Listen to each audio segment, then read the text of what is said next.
The floor is open.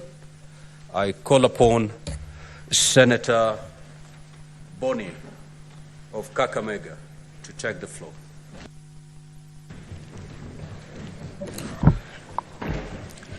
Thank you, Mr. Speaker.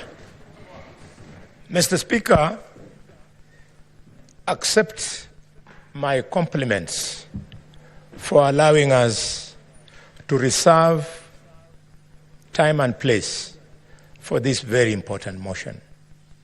And Mr. Speaker, allow me to equally compliment the leader of the majority and the leader of my minority for speaking not just from their minds, but especially from their hearts. I never thought in my life that in this House I would listen to the wonderful speech by the young Senator Aaron Cheruiyot.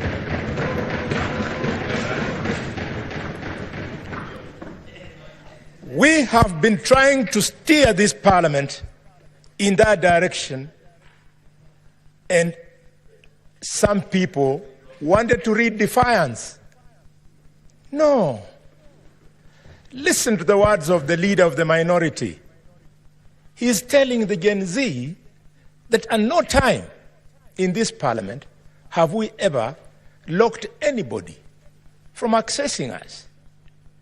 They didn't have to lose lives, lose limbs, result in loss of property for them to have an opportunity for a photo session in this House.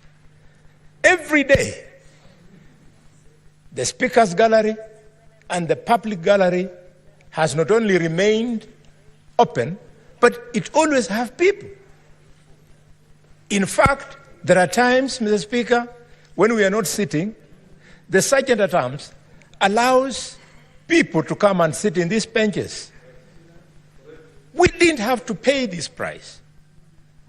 Mr. Speaker, I therefore want to open my remarks by passing my profound, heartfelt condolences to all Kenyans who lost their lives, who were injured, and whose property was destroyed. Mr. Speaker, I specifically missed to sit in this House on Wednesday last week when I should have, because a woman who has been selling me fried groundnuts and oranges in Kakamega, Caroline Shiramba, was shot dead. She sells outside the office of the governor. Mr. Speaker, equally here in Nairobi, a young man from Malinya was shot dead. So these things have come very close. And for those who thought that this was something for a particular set of Kenyans, when I went to visit the victims at the General Hospital in Kakamega, one of the victims was the son of one of my chiefs. He was at the forefront in Kakamega. You saw even the son of the Attorney General of Kenya was also involved. I saw the son of Honorable my brother Junjuri was involved. I particularly don't know where my children were.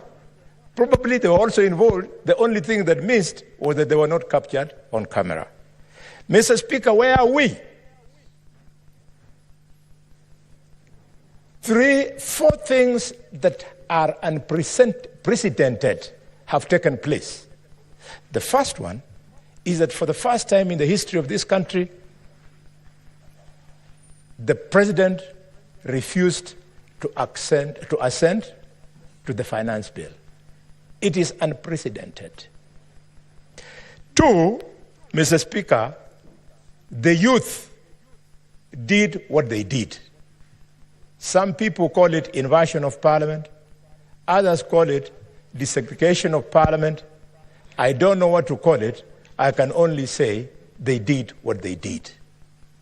Mr. Speaker, never in the history of the 4 presidents we have had in this country have they ever contemplated on deploying the military the way we did. Mr. Speaker, finally, you saw across the whole country members of the public torching homes and properties of elected leaders. We are indeed in a bad place, and therefore, as we say in our community, when you are mourning, you don't mourn with shame. We must speak to it, as I wish to do now. Mr. Speaker, we are where we are today because Kenyans hate and are angry with the ongoings in the country. And if we don't speak to them and take action, we will go nowhere. It was never the finance bill. It was simply that the finance bill was a trigger. Why? Because public servants, led by ministers, are very, Mr. Speaker, corrupt. And people hate this, and people are angry. Yesterday, colleagues, I was called by a minister whose name I don't wish to bring on the floor because it's not necessary. And he was very angry with me for the position that I have taken, especially over the weekend in Nabaholo, over corruption in the cabinet. He told me very many strong and bad things. Because people who the other day we were working with here want to think because the Constitution has given them a different office as opposed to the offices as ourselves we have been given, they are therefore in high heaven, they should be worshipped. Nobody should mention their name, even when they are wrong. Mr. Speaker, people are angry and hate public servants because of our own making. The public display of wealth and opulence, unless members of the public can quickly see where you've gotten it, they will not be happy. Over the weekend, I was speaking of a young member of parliament from my community who has bought a helicopter. And I know him very well. I wish him well to continue accumulating wealth. I wish him well to continue accumulating wealth. But please, I'm asking the president to ask himself, how can the membership of an MP to a committee of parliament be the basis for him to be able to afford some of the things that are not affordable? Honorable Didmus Barasa, take it easy.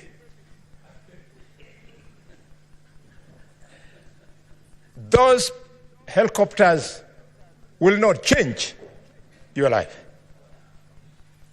Mr. Speaker, I equally offended somebody whose name I never mentioned in Kakamega over the weekend about this issue of opulence.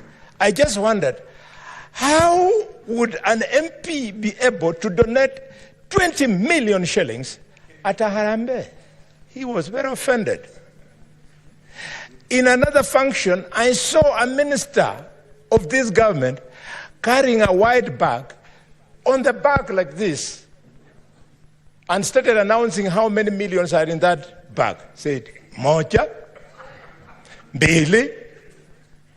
No.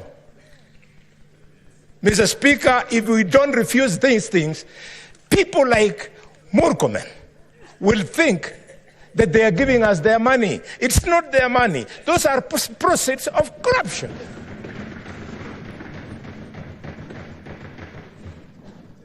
This House is saying no Because of that anger, look at what our children did. Mr. Speaker, people are angry and hate us as leadership because every weekend, helicopters, they crisscross the skies, all of them going to functions where these millions are being dished.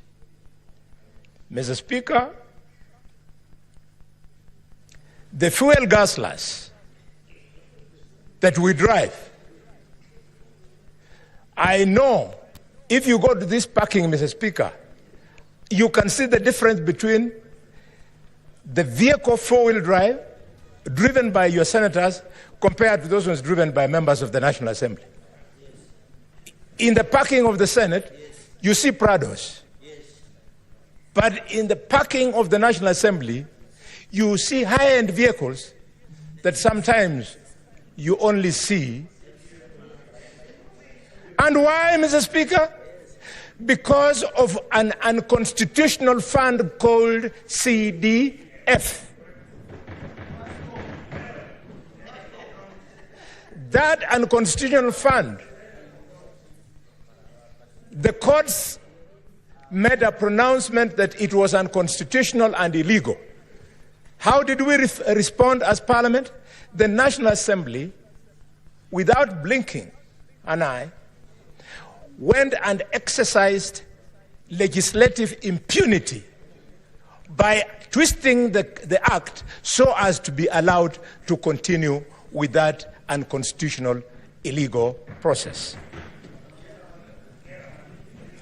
Mr. Speaker, as I speak to these guzzlers, you have seen colleagues.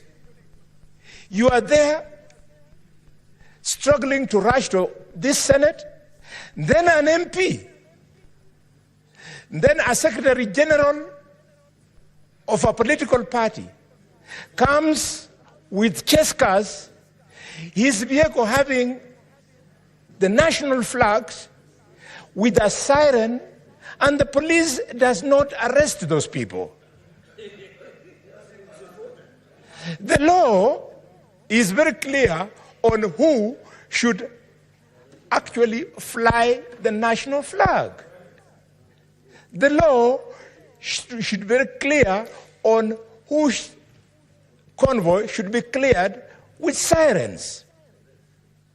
This is the impunity that is making our young people to turn against us.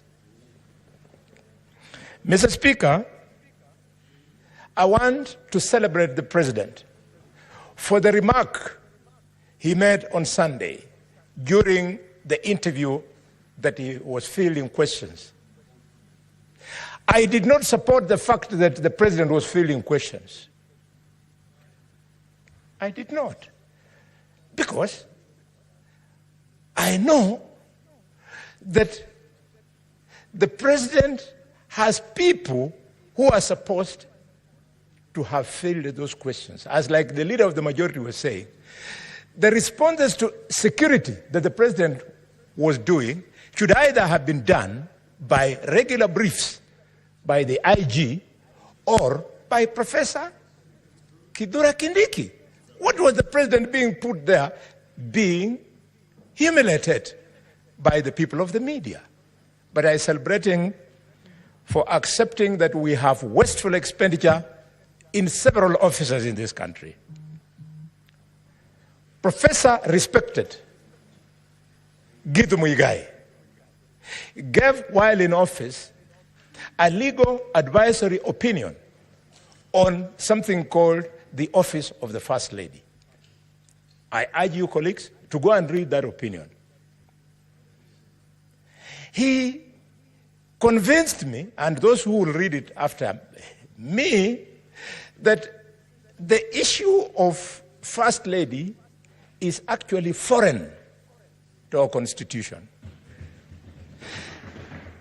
As if it's not enough, we had not only have the office of the First Lady, wife of the President, gobbling millions of shillings, we also have another one for the office of the wife of the Deputy President, another one for the office of the wife of the Prime Cabinet Secretary, another one for the office of the governors.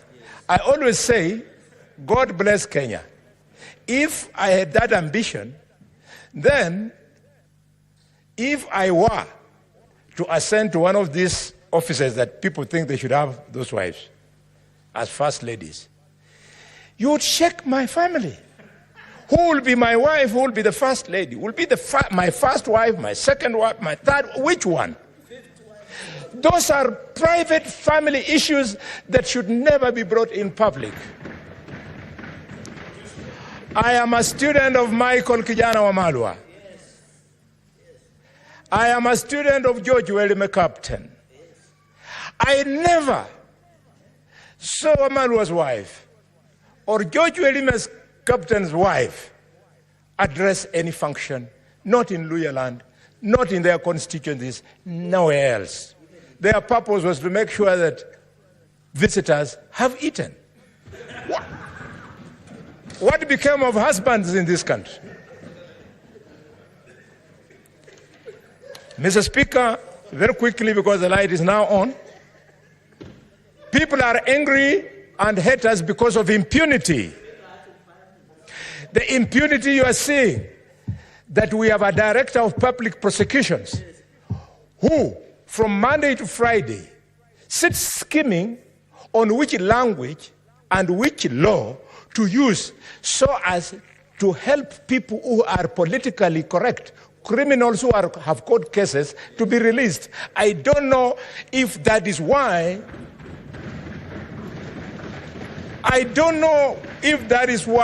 we separated the office of the Attorney General from the office of the Director of Public Prosecution and made it an independent office. Not only from Kakamega, but the DPP is my sister's son from Malinya there. That it's not necessary.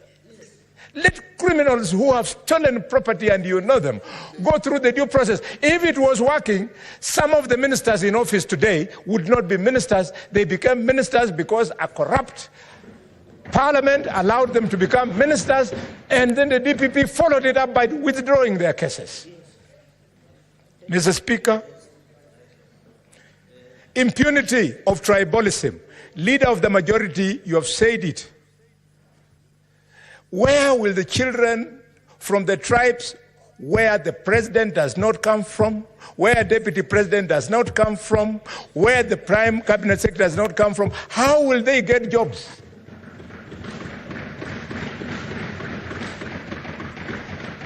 Mr. Speaker, they hate us because of the impunity of nepotism.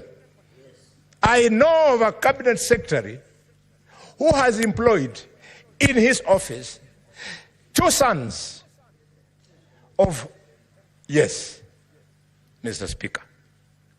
Mr. Speaker, the impunity, shooting members of the public dead. And they are set free. And we say we are living in a country of rule of law. Mr. Speaker, there is anger and hatred because the government is unable to fix this monster called CBC system. That system has killed free primary education. That system has destroyed the quality of education. For many years, my children have been doing the exam at Malinya Primary School, all of them.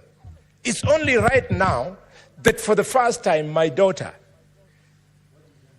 Sonia Inuni Khalwale, is now in class 7 junior secondary in a private school, because at Malinya Primary School, where we all went to, all my children and myself, it has collapsed. There are 2 teachers in a class of 150 teaching our children of the poor. So there's no learning going on, colleagues. Mr. Speaker, there is anger and hatred because of the insensitivity of this parliament. We are so insensitive that when the issue of housing levy was raised, we did not respond critically. Allow me just to conclude. Mr. Speaker, can I? Give Senator Boni further 3 minutes. Thank you. Mr. Speaker, the housing levy, I was shocked. We were addressed by the CS National Treasury, who told us that they were contemplating investing the money collected from the housing levy into treasury bills, meaning that we got money from members of the public and we are unable to absorb it. It therefore teaches me that we should have collected less to meet our capacity to absorb. Instead of wiping people's pay slips, and now we are unable to use that money. Mr. Speaker, finally, things to do. Mr. President, dissolve cabinet, reconstitute it. Mr. President, disband offices outside the Constitution, including CAS, including Prime Cabinet Secretary. It is not in the Constitution of Kenya. Mr. Speaker, including officers of First Ladies, including, Mr. Speaker, advisors. If advisors are useful, then what David Lee is doing is not advice, is misadvice. Mr. Speaker, the President should quickly restructure the security organs by firing people, the IG included. And finally, but not least, all the Sky teams must be grounded. I thank you, Mr. Speaker, and I'm on. Senator Wambua. Senator Enoch.